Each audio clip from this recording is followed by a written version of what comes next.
Terima kasih atas kedatangan rekan-rekan media dalam sesi press conference musyawarah nasional Aremania atau Munas yang pertama yang akan digelar di Jun pada 1 dan 2 Juni 2024. Dan sebelum terkait Munas, teman-teman dari Aremania ini menggelar press conference untuk memberikan informasi kepada masyarakat bahwa di tanggal 1 dan 2 ada musyawarah nasional khususnya Aremania, sehingga ini membutuhkan publikasi bagi masyarakat Malalaya maupun dari seluruh Indonesia.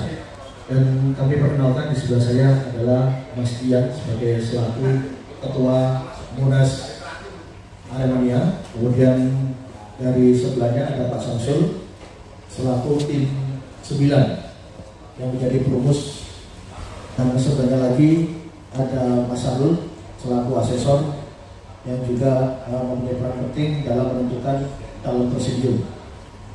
Dan sebelum ini dimulai, mungkin bisa diawali oleh Pak Ketua, apa sih Munas dari Aremania ini?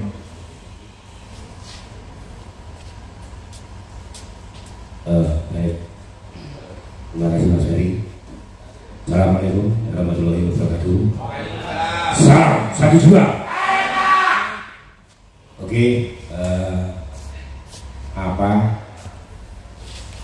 dan mau kemana Munas Aremania yang pertama ini?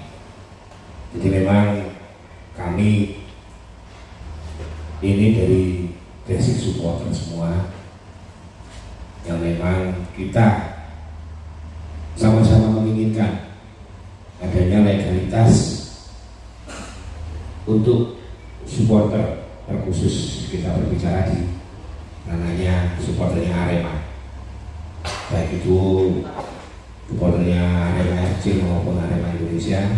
Dan kita sudah semua sepakat untuk bersatu menjadi satu kesatuan yang memang muara atau tujuannya nantinya akan untuk melegalkan Aremania ini sendiri, yang nanti awal langkah kita awali dengan Munas ya, pada tanggal 1 dan 2 yang akan digelar itu UMM. Mungkin itu penyampaian kami untuk tentang Munas Aremania. Mas Uri. Ya, dengan tujuan ingin melembagakan ya, yang meliputi dari Kota Batu, Kota Malang, Kabupaten Malang atau Semalang Raya. Tugas dari tim 9 ini adalah menyusun anggaran dasar dan anggaran rumah tangga organisasi. Di dalamnya adalah semua perangkat organisasi yang nantinya akan dijadikan panduan atau rel bergeraknya itu sudah selesai dibuat ya oleh tim 9. Di dalam tim 9 itu juga ada beberapa yang menjadi asesor ya, yang Mas Sarul nanti akan memperkenalkan diri, beliau dari Brawijaya. Jadi tujuan kami adalah menyusun ADART sampai nanti Munas alhamdulillah sudah selesai. Dan kalau ada perubahan, biarkan nanti pengurus-pengurus baru yang mengadakan perubahan sesuai dengan konstelasi, sesuai dengan karakter, karena organisasi ini tidak berhenti sampai di sini, akan terus mengalami perubahan dan perkembangan yang lebih baik. Barangkali secara singkat seperti ini. Terima kasih. Terima kasih Mas Sarul. Seperti apa yang kalau dari hasil tim asesor terkait 9 calon presidium ini yang nantinya akan berada di Munas. Ya, baik. Assalamualaikum warahmatullahi wabarakatuh. Waalaikumsalam warahmatullahi wabarakatuh. Salam satu jiwa. Oke, baik. Bismillahirrahmanirrahim. Perkenalkan, nama saya Syarul Sajidin dari Akademisi Fakultas Hukum Universitas Brawijaya. Secara prinsip saya ditugaskan oleh tim kepanitiaan. Kami sebenarnya lebih tepatnya tim asesor kurang lebih berjumlah 5 orang. Ada saya sendiri, Syarul, ada Pak Samsul, ada Mas Ferry dari media, ada Mas Ang juga dari media, dan ada Mas Faris selaku penggiat ekonomi kreatif di Kota Malang. Yang mendaftar ya, yang disampaikan kepada kami panitia ada sekitar 20 ya, sebenarnya 20. Kemudian dilaksanakan pada kurang lebih mungkin 2 minggu yang lalu di MCV, Malang Data Center. Dan yang datang pada hari fit and proper test itu kurang lebih sekitar 15 orang. Kemudian yang kami nyatakan lolos ada 9. Dari karakter para peserta yang hadir cukup beragam, dan saya secara pribadi dan kami tim juga sepakat cukup menjanjikan. Cukup menjanjikan dalam arti adalah pemahaman terkait dengan kultur sepak bola sangat memahami, kemudian visi dan misi dari masing-masing individu cukup menguasai. Jadi tidak hanya berbicara soal pengembangan supporter, namun juga ada pengembangan ekonomi kreatif, kemudian juga ada bagaimana hal-hal lain yang dirasa penting untuk dikembangkan dari potensial dimiliki oleh teman-teman Arema. Sehingga bahkan kami secara jadi masih cukup sulit untuk memilih 9 dari 16 yang hadir ini siapa saja, karena semua memiliki karakteristik. Insya Allah dari yang kami pilih, 1 merepresentasikan kawasan Malang Raya. Jadi ada perwakilan dari teman-teman dari Kota Batu ada, dari Kabupaten ada, dari Kota ada. Kemudian alhamdulillah juga ada peserta yang perempuan. Jadi ada representasi dari perempuan atau Aremanita dan juga berbagai macam background, dari basic pekerjaan, kemudian penggiat dan itu secara prinsip kami bisa mengatakan dari tim asesor ini cukup menjanjikan bagi gerakan Aremania Ultras ini dalam waktu yang saya akan datang. Sehingga ini menjadi harapan kami secara tim asesor ini cukup besar dan cukup berekspektasi tinggi dan berharap banyak, dan memang bisa diharapkan dari teman-teman para bakal calon presiden. Sehingga nanti dinamikanya itu akan kami serahkan nanti di Mas Dian ya, Sabdian, bagaimana nanti proses pada saat munas. Tapi tugas kami mengantarkan 9 bakal calon presidium ini, dan memang kesemuanya bisa kami katakan sangat layak untuk menjadi representasi atau perwakilan dari teman-teman Aremania pada waktu. Terima kasih. Terima kasih. Ini paparan dari masing-masing tupoksi, dari ketua, tim asesor maupun dari tim 9. Mungkin ada pertanyaan dari teman-teman media. Tolong sebutkan nama dan dari media mana.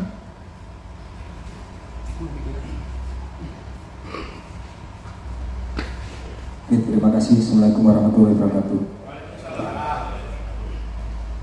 Saya Zudi dari perwakilan Syahrindo Media. Mau tanya terkait footer, Pak. Itu kan kemarin terakhir saya mendapat info ada 116 korwil. Nah, apakah jumlah itu sampai saat ini ada perkembangan? Kalau ada, kira-kira penutupan footer dari perwakilan korwil ini kapan? Itu saja, terima kasih. Terima kasih, saya Muhammad Rahman dari Info Malang Raya. Bertanya, saya kemarin polling di beberapa sosial media itu menjelaskan ada 9 calon presiden. Namun hasil polling ini belum menentukan untuk siapa yang jadi presidennya. Belum dijelaskan. Jadi nanti mungkin mekanisme untuk pemilihan voternya seperti apa, dan mekanisme pemilihan kalau presidennya itu seperti apa. Itu menentukan. Korwil sampai dengan hari ini yang masuk untuk korwil yang berhak dan atau sudah mengirimkan puternya itu ada 177 korwil. Jadi per hari ini memang sudah kita tutup. Itu mungkin jawabannya Mas G. Terus mengenai mekanisme puter atau mekanisme pemilihan presidium, Mas. Jadi nanti pada tanggal 1 dari 9 presidium yang kemarin memang dibuka atau dikeluarkan pollingnya, itu dari 9 kita mekanisme dari setiap korwil atau komunitas, ya aku ngomong saja Raya, itu mereka berhak mengutus dan harus ada surat keterangan dari korwil atau komunitas tersebut mengutus 2 puter dan 1 pendamping. Nah, yang itu nantinya mereka memilih 7 presidium, 7 calon presidium. Nah itu nanti dari 9 kandidat yang tanggal 1 melaksanakan voting itu nanti akhirnya kita ambil 7 yang dijadikan presidium. Mungkin itu ada tambahan. Sebuah supporter yang ingin menjadikan sebuah supporter dengan legalitas sesuai dengan arahan dari Kemenpora. Ada pertanyaan? Nomor 1. Ayo mas sudah tekan, ayo sampai tekan, ayo nolak tekan ayo. Yang mantel. Dengan pertanyaan atau mekanisme ya, pada saat fit and proper test oleh asesor, masing-masing asesor membuat 5 pertanyaan. Ada, kami sampaikan ya, karena sudah selesai ya. Jadi ada 5 pertanyaan untuk tiap-tiap subtema pertanyaan. Subtema pertanyaannya adalah yang pertama adalah terkait dengan manajemen organisasi, yang kedua adalah terkait dengan kepemimpinan, yang ketiga adalah terkait dengan keuangan, yang keempat adalah terkait dengan hukum, yang kelima adalah terkait dengan budaya adat. Secara teknis dari masing-masing asesor mengumpulkan pertanyaan, kemudian muncullah masing-masing tema tersebut kurang lebih sekitar 15 pertanyaan. 15 pertanyaan yang dipilih secara acak oleh masing-masing asesor pada saat fit and proper test. Jadi mengambil bola masing-masing kandidat pada waktu itu memiliki waktu sekitar kurang lebih 10 menit untuk menjelaskan 2 pertanyaan. Pertanyaannya apa saja sangat beragam. Ada yang berbicara soal konteks budaya Aremania, bagaimana membangun komunikasi, relasi terhadap Aremania yang sangat beragam. Itu bagaimana membangun kedekatan dengan saya sampaikan misal terkait dengan bagaimana koordinasi dengan para kepala daerah, aparat penegak hukum, dan dengan bagaimana relasi, bahkan ada beberapa yang bisa relasi dengan supporter-supporter lain. Beberapa jawabannya cukup bijak dan cukup dewasa bahwa sekali lagi Aremania adalah kelompok supporter yang dinamis, sehingga tidak tertutup terhadap perubahan, atau bahkan harapannya memang menjadi motor dari perubahan itu sendiri. Usia 25 kami menganggap sudah dewasa, karena kalau kuliah sudah lulus S1 24. Mereka adalah anak-anak muda yang punya harapan tinggi, yang punya harapan untuk masa yang akan datang.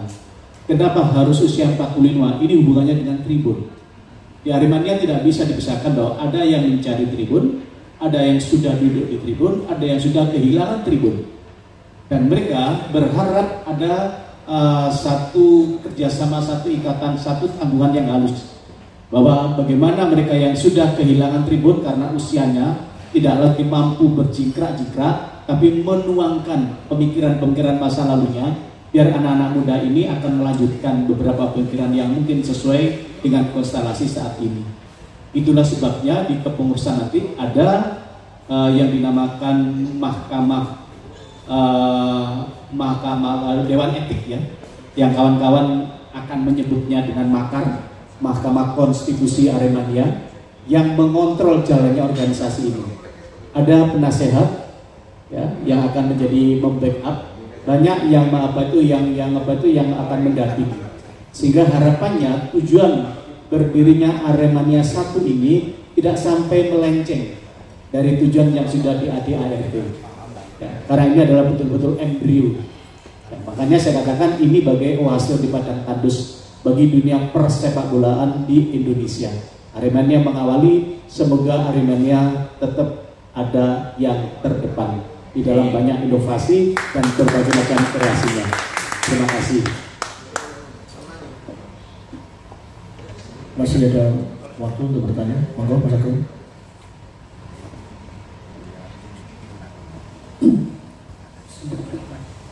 Perkenalkan, saya Agung dari Aremania.net.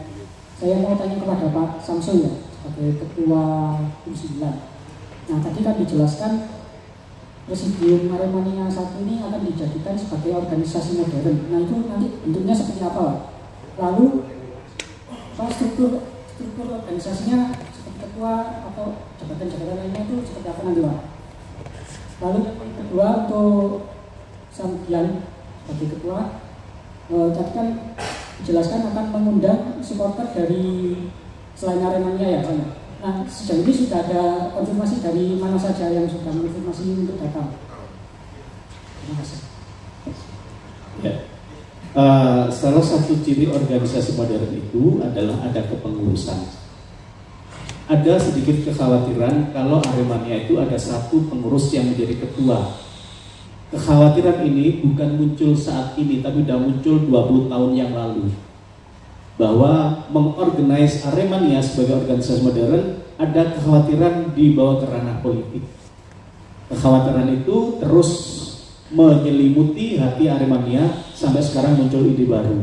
Maka muncullah ide yang dari kawan-kawan anak muda Aremania milenial ini untuk kembali mengorganize supporter ini.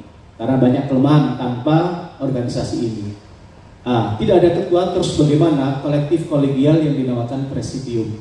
Sehingga di presidium silakan presidium mensepakati siapa yang akan menjadi ketua atau koordinator.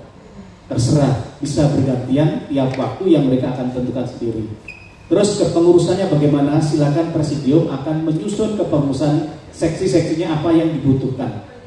Ya, kalau memang dibutuhkan apa itu seksi entrepreneur, yaitu sesuai mungkin itu adalah kebutuhan saat ini. Atau mungkin ada seksi tur saja, yaitu barangkali menurut kepengurusan itu yang dianggap tepat. Yang tua-tua seperti saya yang sudah expired, sudah Aremania kolonial ini, ya sekedar memberikan masukan saja lah. Kayak gini ya, kayak ngono. Kayak ini bisa itu kayak gini. Tapi apapun bentuknya, keputusan ada di kepengurusan presidium sebagai ciri organisasi modern yang kita punya.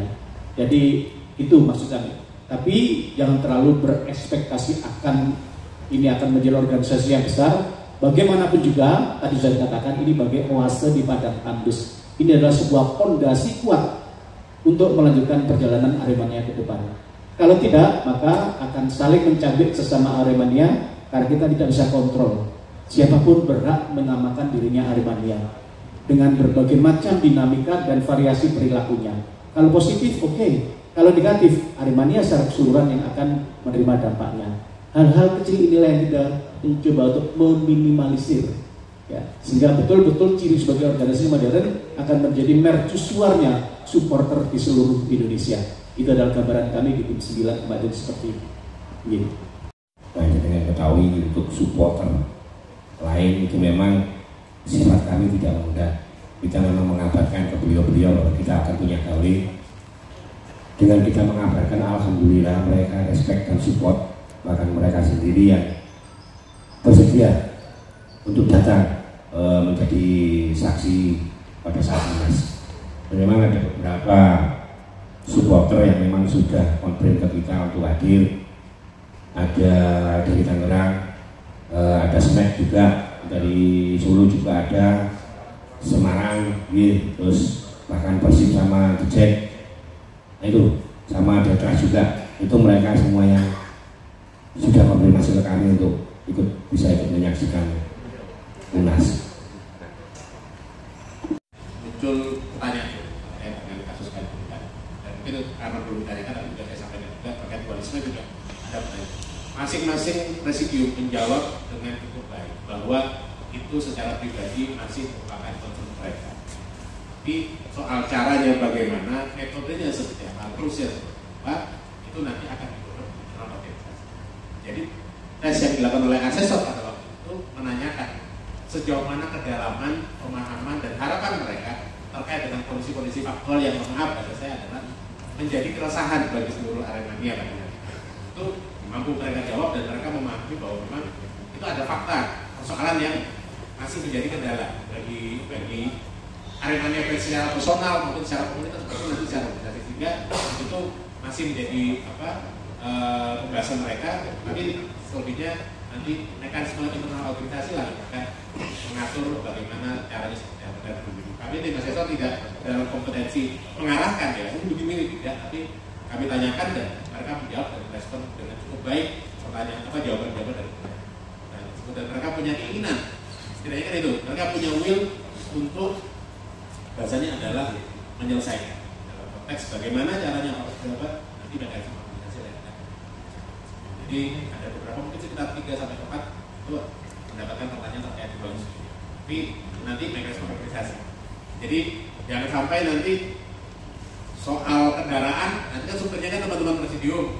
Kita sudah ngatur nih, gini, ke arah kemana? Tidak seperti, tapi kita siapkan mobilnya yang bagus, kita siapkan mesinnya yang bagus, BBM-nya semua kita siapkan. nanti mekanisme demokrasi Aremania lah yang nanti akan berjalan bagaimana nanti tujuan ini mengharapkan, karena waktu 2 tahun itu juga masih kalau dari Mas Dian perdebatannya cukup panjang. 1 tahun terlalu cepat, 3 tahun 4 tahun nanti terlalu lama.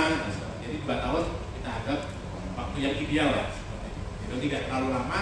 4 tahun nanti 4 tahun setiap pilpres jadi kan kita pilihan terus. Momentum politiknya nanti akan berpisah dengan siapa. Tapi kalau 2 tahun kan ada mekanisme perbaikan. Kalau 1 tahun terlalu cepat, orang diukur keberhasilannya hanya dalam 1 tahun, saya pikir juga tidak adil. Dan itu yang memang sekali lagi menjadi isu. Jadi tidak hanya isu-isu yang saya sampaikan di awal tadi, maaf tadi ditanyakan tadi soal kebetulan menjadi pertanyaan dari tim biasa. Dan ada yang memilih kebetulan pendapatnya itu. Jadi bukan karena keinginan dari kami tim asesor.